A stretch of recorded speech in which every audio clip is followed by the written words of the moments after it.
I'll tell you why 90% of the marriages fail.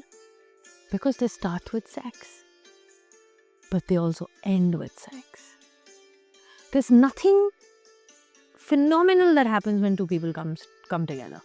When two average people come together, they start with sex. It starts with the suhagrat. It starts with the wedding night. And it's all pumped up to be this grand experience of orgasm and love making and everything that you're going to have. And then that is primarily what marriage really stands for. Two people coming together to have sex.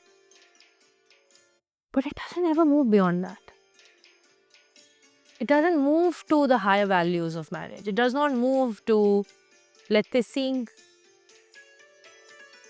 It doesn't move to anything higher. It doesn't move to two people experiencing friendship. Two people experiencing, those heart-to-heart conversations that you have with strangers. I hardly see husband and wives sitting and having those heart-to-heart conversations. They're not each other's best friends. Because they're so lustful, they need something from each other. They can't just sit and be with each other. That's why no house is peaceful. No house is like a meditative space. The house is a violent space. It's a chaotic space. Because there are these two people that are just attached by this very shallow physical bond, which they think is intimacy. Which is all that they want to switch off the lights at night and have those few minutes of pleasure and wake up, go to work. The woman goes and does her thing, then the man does his thing, then again they come back at night and the lights are off and they have sex and it's done. And that becomes a habit. And that is all. How much can that be sustained? Tell me. Is a woman a sex doll or is a man a boy toy? How much can that be sustained? And then because that is your only perception of a union, because you would stop getting that pleasure from your partner, and it's the most obvious thing. Imagine if I feed you dal chawal every day. Maybe the first day you love it because it reminds you of your grandmother. Maybe you can have it for 10 days, a few months. But what if I tell you this is the only thing you'll eat for your whole life? It's so normal to lose interest and to become fed up, almost to resent. You will start resenting that dal chawal. If you see it, you will hate it because you're forced to eat only that. And this is the violence that comes in marriages. Partners secretly resent each other because, they're committed, they're loyal, they can't find a way out. And then they demand their partner to fulfill all their fantasies. Oh, come on, I'm committed to you, I'm loyal to you, so now you better fulfill all my fantasies and all my desires and all my dreams. So something that must have started with a little exploration, love, soon becomes hatred. But what's the way out? I think we really need to redefine intimacy, or at least understand intimacy beyond the physicality. Because nobody is an object of sexual pleasure or just pleasure. No human being is an object of pleasure.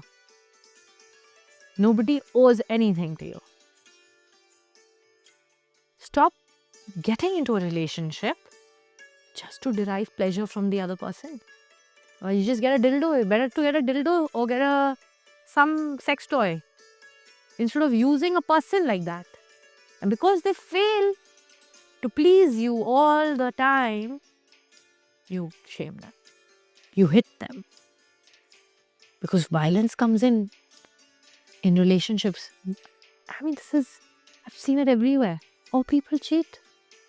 Or the man will go and stray and the woman will go and stray. And it's justified because nobody's pleasing you sexually.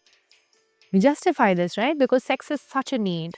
And indeed it is. No two ways about it. Sex is a very core need of a person. But it is not the sole deciding factor of a relationship. And it is because you never got exposed or never tasted anything beyond it that your relationship has started feeling empty and boring and dull. Because you never explored friendship with this person. You never tried to become this person's confidant. You never tried to go deep into what their emotions are, what their dreams are. Beyond sex, there's a whole world that you can explore in a person. A person is a whole world. A person is a whole world of what they've lived, what they want to live. But we never go there. We don't bother to ever even ask our partners, what do you want from life? We don't help our partners express life or live life. We're always threatened. Will our needs be met? So all these people who are messaging, because Sambhog is coming out and everybody's thinking that it's probably a course that's going to teach you how to have better sex and solve your sexual problems. I'm sorry to disappoint you. It is much deeper than that. Physical intimacy is not about sex. Actually, it's about everything that is not sex.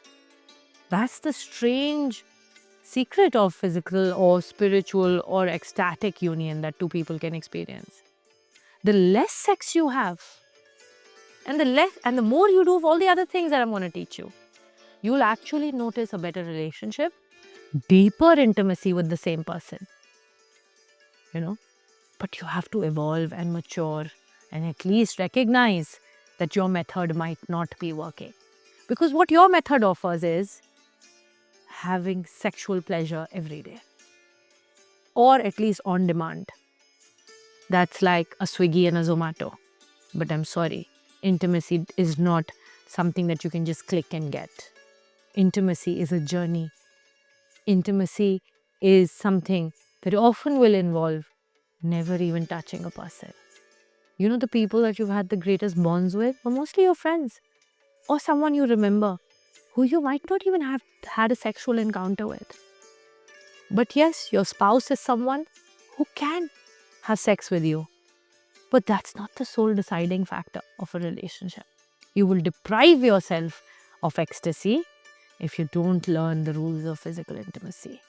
So Sambhog is an opportunity to come learn and grow in your relationship or just in life with the people around you and experience something way beyond what sex can offer.